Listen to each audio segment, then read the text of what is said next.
Saudara, beda versi Bank Dunia soal proyeksi pertumbuhan di tanah air memantik tanda tanya. Kenapa Indonesia sangat optimistis padahal pertumbuhan ekonomi mayoritas negara di Asia juga melambat? Kompas Bisnis langsung tanya kepada Kepala Ekonom Bank Sentral Asia, David Sumual. Selamat pagi, Pak David. Selamat pagi, Pak Yan. Pak David, ini menurut Anda, apakah proyeksi Bank Dunia ini akurat untuk RI dan seberapa besar ini kemungkinan Bank Dunia salah hitung? Kalau dibilang akurat ya memang beberapa kali bisa saja berbeda ya kenyataan dengan proyeksi. Namanya juga proyeksi, Pak Yan, ya jadi itu berdasarkan asumsi dan kondisi terakhir ya. Jadi mereka menghitung itu kenapa juga proyeksi itu setiap kuartal atau setiap ada yang tengah tahunan setiap semester mereka melakukan revisi atau review ya. Ada juga yang setahun sekali. Nah, itu juga kan berdasarkan kondisi terakhir. Nah, kalau kita juga sebenarnya tiap kuartal juga kita review juga apakah ini masih cocok atau tidak proyeksinya. Jadi kalau dilihat dari kondisi terakhir memang pertumbuhan ekonomi globalnya pun direvisi ke bawah begitu ya. Jadi semua negara, China, negara-negara besar karena kondisi terakhir ini ada ketegangan geopolitik itu juga dan ketidakpastian yang tinggi itu juga kita lihat direvisi ke bawah.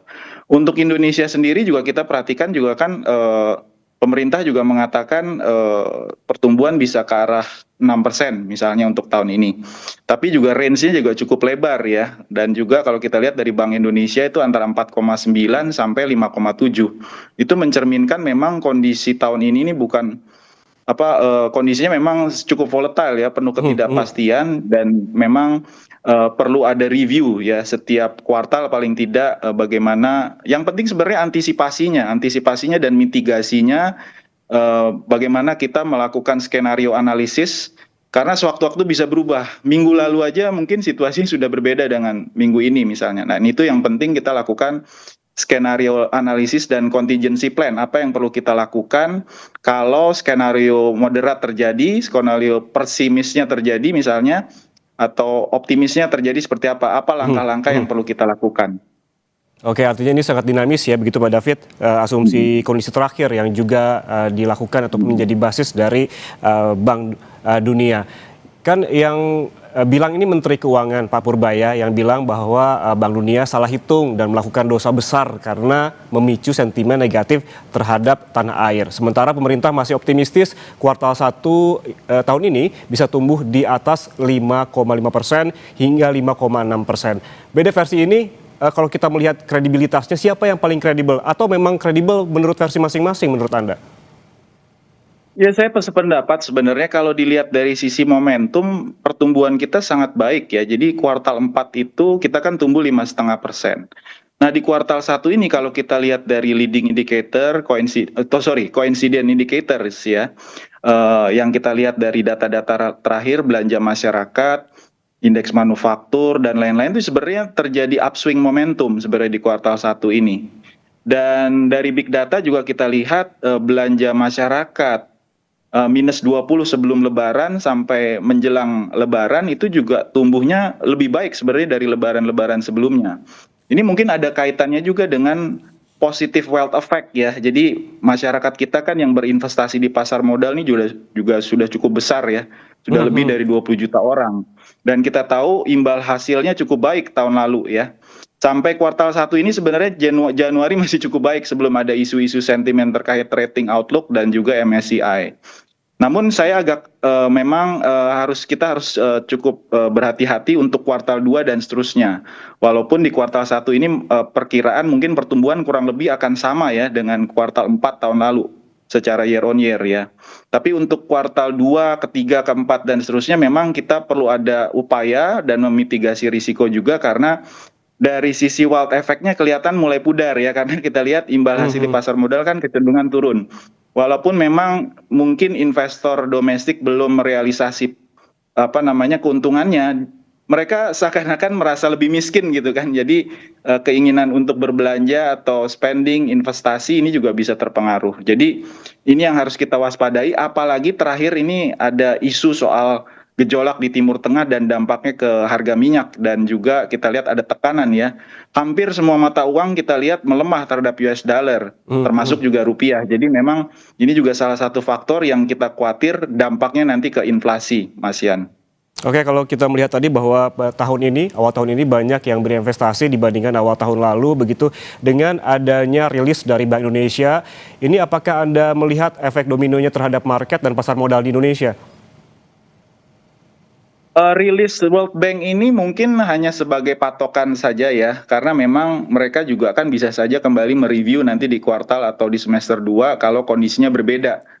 Mirip dengan tahun lalu juga kan sama, di kuartal pertama atau semester pertama banyak lembaga-lembaga global juga mereka pesimis dengan laju pertumbuhan di 2025. Kita ingat waktu itu ada penerapan tarif.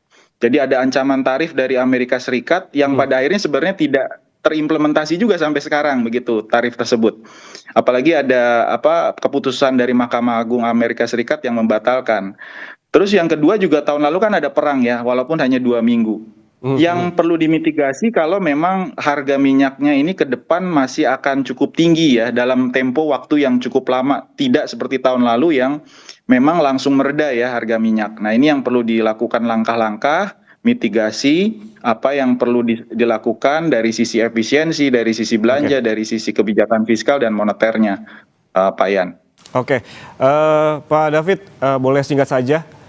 Pak Purbaya bilang penghitungan Bank Dunia ini jadi sentimen negatif bagi ekonomi Republik Indonesia. Tadi sudah dijelasin soal dampaknya terhadap market dan juga iklim investasi. Jika pemerintah menilai biang keladinya adalah kondisi geopolitik dan juga tadi harga minyak dan lain-lain, jadi mesin pertumbuhan ekonomi apa yang perlu diboost pada kondisi saat ini menurut Anda? Ya, saya pikir kita juga dapat windfall juga ya dari sisi kenaikan harga komoditas lainnya, termasuk substitusi dari harga minyak. Ya, substitusi dari minyak kan nih ada batu bara misalnya, dia juga kan harganya meningkat. Walaupun kalau dibandingkan perang Ukraina Rusia ini kenaikannya memang tidak setinggi kenaikan batu bara, CPO dan produk-produk ekspor kita, andalan kita yang terjadi waktu perang Rusia Ukraina dimulai ya. Dan memang yang naik ini kalau kita lihat sekarang ini baru minyak yang naiknya relatif tinggi dan juga gas ya. Jadi karena mereka penghasil minyak dan gas. Jadi memang biasanya nanti akan ada dampak ikutan ke komoditas lain. Dan saya pikir dari sisi investasi juga kita perlu dorong terus ya, terutama investasi langsung. Karena investasi portofolio ini kan keluar masuk, Pak Yan ya.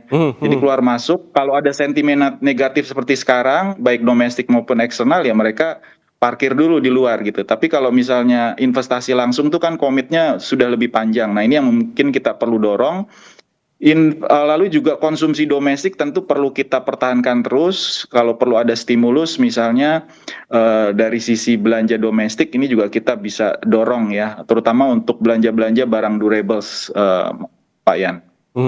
Banyak hal yang bisa dilakukan begitu pada kondisi saat ini, termasuk tadi yang bisa saya garis bawahi terkait dengan konsumsi domestik dan juga stimulus. Tadi juga disebutkan soal substitusi minyak yang tadi juga batu bara sempat disinggung, dan banyak sekali sebetulnya hal-hal yang kita atau Indonesia bisa lakukan untuk memboost ataupun menaikkan pertumbuhan ekonomi jauh begitu dari perkiraan dari Bank Dunia. Terima kasih Kepala Ekonom BCA David Sumual atas waktunya bersama kami di Kompas Bisnis. Sehat selalu, Pak.